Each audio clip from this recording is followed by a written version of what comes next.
날아다니는 미사일, 끝없는 복수, 계속되는 암살. דבר אחד אני מבטיח לכם, אנחנו לא ננוח עד שהם יחזרו הביתה. 올해 이스라엘과 헤즈볼라의 충돌은 수많은 민간인 피해로 이어지고 있는데요. 사실 그 이면에는 무려 40년간 이어진 악연이 있습니다. 복수의 복수를 거듭하는 이스라엘과 헤즈볼라의 싸움, 그 내막이 무엇인지 알아봤습니다. 그 시작은 1982년으로 올라갑니다. 이스라엘은 레바논에 근거지를 둔 피에로를 쫓아냅니다. 이스라엘에 유리한 정치 세력을 세우기 위해서였죠.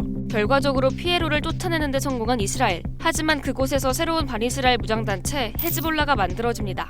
헤즈볼라는 원래 코란에서 나오는 표현이에요. 5장 56절에 신을 따르는 사람들, 신의 뜻을 따르는 사람들이 승리한다. 그래서 헤즈볼라라고 한 거고요. 쉬아파들 가운데에서 이스라엘 지배에 반발하는 세력들이 무장 조직을 결성하고 구축이 되어서 연합해서 만들어진 조직이 헤즈볼라입니다. 물론 그 과정에서 이란이 개입해서 무장 조직들이 합치는 것을 일단 지원을 한 걸로 알려져 있어요. 본격적인 갈등의 양상이 드러난 건 2006년. 당시 헤즈볼라가 이스라엘군 3명을 납치 및 살해했는데요. 이에 대한 보복으로 이스라엘은 레바논을 폭격하는데 약 34일간 전쟁이 지속됐죠. 정치적으로는 이스라엘이 패배했다고 평가가 됩니다. 2006년 전쟁 이후 2008년까지 한 번도 로켓포를 쏜 적이 없어요. 이 시기에 이 전쟁을 통해서 비록 이스라엘이 헤즈볼라를 완전히 괴멸시킨다라는 목적은 달성 못했어도 상당 부분 약화시켰고 헤즈볼라에게 이스라엘이 결코 가만히 있지 않는 세상이다. 이스라엘이 헤즈볼라를 겨냥한 최근의 움직임은 2006년 레바논 전쟁 패배 이후의 후폭풍이라는 평가입니다.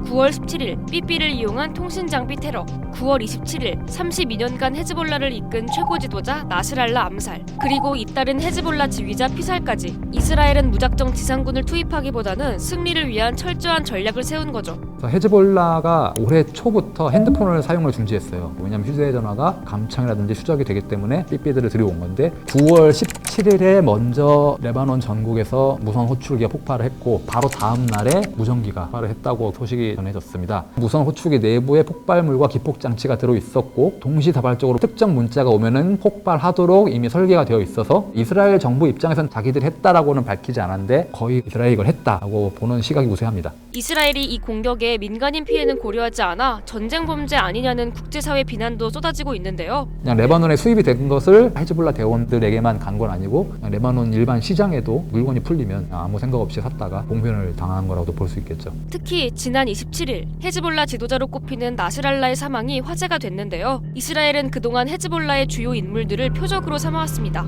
나스랄라가 9월 27일에 레바논 베이루트 근교 야히야 은신처에서 조직 지도부들과 회의를 하다가 폭격을 당해서 이제 사망했다고 알려졌어요. 10월 4일에는 하셴 사피아틴이라고 해서 나스랄라의 가장 유력한 계승자로 알려진 인물이 폭격을 맞고 현재까지 연락 두절이라고 했는데 10월 7일 기준으로까지 연락이 되지 않고 행방이 묘연하면은 사실 죽었다고 봐야 하지 않을까. 지난 9일 헤즈볼라는 이례적으로 휴전하고 싶다는 뜻을 내비쳤습니다.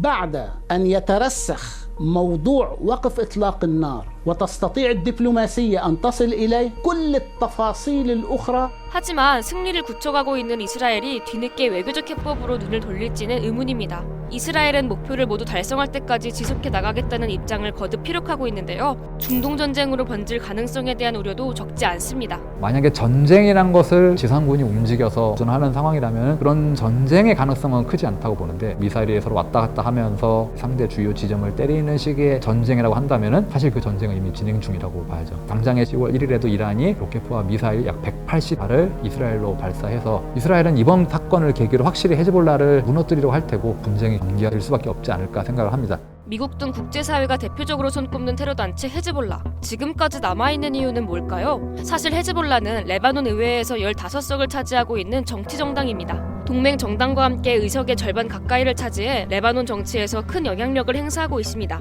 그래서 현재 레바논 의석이 128석인데 헤즈볼라 의석이 그중에 15석, 동맹 정당의 의석까지 합치면 약 60석 정도 추선되고 있어요. 128석 의석 중에서 약 60석을 헤즈볼라와 그 동맹 세력이 통제하고 있기 때문에 레바논에서 정치적인 영향력을 행사할 수 있고 레바논 정부가 헤즈볼라를 완전히 통제하지 못하는 상황입니다. 또 1975년 레바논 내전 이후 평화협정을 맺었을 때 레바논 내 다른 단체들은 모두 무장해지를 약속했지만요. 유일하게 헤즈볼라만 이스라엘에 대한 저항을 명분으로 군사력을 유지했습니다. 이번 공격에서 헤즈볼라가 박멸된다 하더라도 향후 그 자리를 채울 다른 세력이 반드시 등장할 거라는 관측이 우세합니다. 당장 지금이라든지 몇 년 내로는 이스라엘 안보가 안정화됐다고 할 수 있지만은 오히려 지금 이 전쟁으로 저기가 더욱더 증폭됐다면은 단기적으로 가면 언제 새로운 헤즈볼라나 하마스가 등장할 수 있다는 가능성도 있다고 생각합니다. 태생부터 이스라엘에 대한 적의로 만들어진 헤즈볼라, 그리고 무차별적인 공격으로 맞서는 이스라엘. 전문가들도 두 손 두 발 닫은 최악의 국제 분쟁으로 손꼽고 있는데요. 과연 이 갈등의 끝은 올 수 있을까요? 여러분의 생각을 댓글로 남겨주세요.